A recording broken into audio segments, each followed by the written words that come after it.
जय हिंद साथियों। स्वागत है आप सभी का एक बार फिर से हमारे साथ जुड़ने के लिए। और मैं आज एक नई शुरुआत करने जा रहा हूं, जिसमें आपको मैं सबसे पहले बता दूं कि आपके साथ में मैं जो शुरुआत करूंगा उसमें मैं हिंदी को पढ़ाऊंगा। साथियों, यहाँ पर हम ज़्यादा देर ना करते हुए हम आपको सबसे पहले पाठ्यक्रम की सूची आज बताएंगे और उसके बाद में इसके नेक्स्ट वीडियो में आपको मैं स्टार्ट कर दूंगा हिंदी भाषा का सामान्य परिचय से। तो सबसे पहले आपको मैं यहाँ पर पाठ्यक्रम बता दे रहा हूँ साथियों कि पाठ्यक्रम में हम क्या क्या कवर करने वाले हैं। तो सबसे पहले यहाँ पर आप देख सकते हैं कि आपके सामने पहला जो यहाँ पर टॉपिक रहेगा वो हिंदी भाषा का सामान्य परिचय रहेगा। दूसरा हिंदी वर्णमाला। हिंदी वर्णमाला में आपको मालूम है कि हम बेसिक से लेकर के एकदम एडवांस लेवल तक हम इसको देखेंगे और बहुत ही सरल शब्दों में पढ़ेंगे, जिससे आपको तत्पश्चात याद होता चला जाएगा। विराम चिन्ह, उसके साथ साथ संधि, बहुत ही इंपॉर्टेंट टॉपिक है, हर एग्जाम में संधि से क्वेश्चन पूछा जाता है। समास है, उपसर्ग हैं और उसके साथ साथ प्रत्यय हैं।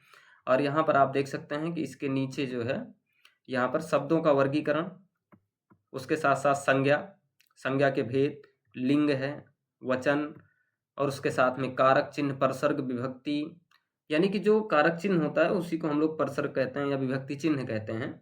ये अलग अलग जो है परीक्षाओं में अलग अलग नाम से पूछ लिया जाता है, तो इसलिए मैंने तीनों को एक साथ रख दिया है ताकि इसमें कोई भी कंफ्यूजन ना हो। उसके साथ सर्वनाम है साथियों, और फिर इसके बाद में विशेषण एवं विशेषण के भेद।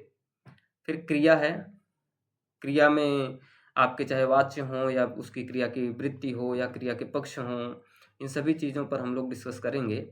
और काल है, अव्यय शब्द जो होंगे हमारे, विकारी शब्द जो होंगे उनके बारे में भी चर्चाएं हम लोग करेंगे। वाक्य रचना में हम लोग देखेंगे वाक्य क्या हैं और उसके साथ साथ उपवाक्य क्या होता है, वाच्य कौन कौन से होते हैं, वाक्य के प्रकार कौन कौन से होते हैं। बहुत इंपॉर्टेंट टॉपिक होता है, इसमें से 100% क्वेश्चन आपके एग्जाम में पूछा जाता है साथियों। पदबंध और पद परिचय, ये जो बिहार या स्टेट वगैरह देते हैं या बिहार के लिए आप टीजीटी पीजीटी की तैयारी कर रहे हैं तो उसमें पदबंध का व्याकरण से संबंधित जो क्वेश्चन आता है इसमें से कवर हो जाएगा आपका। उसके साथ में वर्तनी शुद्धिकरण है। वर्तनी शुद्धिकरण में वह चाहे शब्द की वर्तनी हो या फिर वाक्य शुद्धिकरण हो, तो उनको हम लोग इसी टॉपिक में क्लियर करेंगे। अब यहाँ से साथ में थोड़ा सा हम आगे बढ़ेंगे। यहाँ पर आपके सामने 21वां पॉइंट है, अनेक शब्दों या वाक्यांशों के लिए एक शब्द। और फिर उसके बाद हम लोग विलोम देखेंगे और पर्यायवाची। फिर उसके बाद में यहाँ पर श्रम श्रुति, जिसको हम लोग श्रम श्रुति भिन्नार्थक शब्द बोलते हैं या श्रुति भिन्नार्थक शब्द बोलते हैं, उन शब्द को भी हम लोग यहाँ पर पढ़ेंगे। मुहावरे एवं लोकोक्तियाँ, 100% हर एग्जाम में आपको मुहावरे एवं लोकोक्तियों से क्वेश्चन पूछने को मिलता है।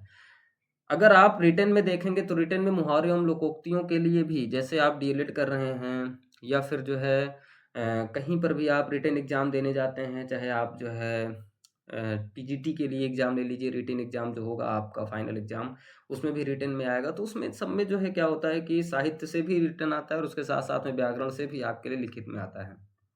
तो इन सब में अंतर भी समझेंगे हम लोग। और सबसे मुख्य टॉपिक आपके सामने यहाँ पर एक और देखने को मिल रहा है, शब्द शक्ति।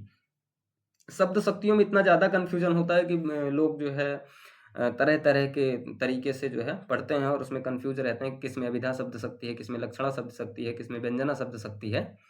तो उसको भी हम लोग बहुत बेसिक से क्लियर करेंगे और इतने आसान शब्दों में क्लियर करेंगे कि आप एकदम बारीकी से जान जाएंगे किस में अभिधा है, किस में लक्षणा है, किस में व्यंजना है।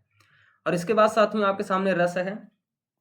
और रस जो है हमारा एक, अगर देखा जाए तो काव्य शास्त्रीय व्याकरण है। इसमें हम लोग रस के सभी रसों के बारे में देखेंगे और उसके साथ साथ में रस के हमारे जो रस के अंतर्गत अगर देखा जाए तो उसके अनुभाव क्या हैं, संचारी भाव क्या होता है, तो इन सभी चीज़ों के बारे में, यानी कि रस को हम बेसिक से लेकर के एडवांस तक पढ़ लेंगे पूरा। और उसके साथ साथ छंद है और अलंकार है और उसके साथ में आपका काव्य गुण है। और इसके बाद में जो भी हमारा कंटेंट बचा हुआ रहेगा उन कंटेंट को हम इसी के साथ में जोड़ते हुए चले जाएंगे साथियों। तो इस क्लास में हमारा केवल उद्देश्य इतना था कि हम आपको यह बता सकें कि हम आपके साथ में अगर जुड़ रहे हैं तो हम आपके साथ में इस पूरी हिंदी के निचोड़ को लेकर के चलेंगे। और यही नहीं साथियों, हम आपके लिए हिंदी का जो साहित्य का भाग है वो साहित्य का भाग भी हम आपको पढ़ाएंगे इसी चैनल पर। तो साथियों इसी के साथ में आपको हम पाठ्यक्रम सूची जो है दिखा चुके हैं। और अगर पाठ्यक्रम सूची अगर आप एक बार देखना चाहेंगे तो आप एक बार वीडियो रोक करके भी आप लिख सकते हैं, या इंटरनेट से भी आप डाउनलोड कर सकते हैं अपनी पाठ्यक्रम सूची को, और इसी के आधार पर हम लोग पढ़ाई करेंगे साथियों। तो आज के लिए इतना ही साथियों। जय हिंद। मिलते हैं आपसे नेक्स्ट वीडियोज़ में अपने पहले टॉपिक हिंदी भाषा के सामान्य परिचय के साथ में साथियों। जय हिंद।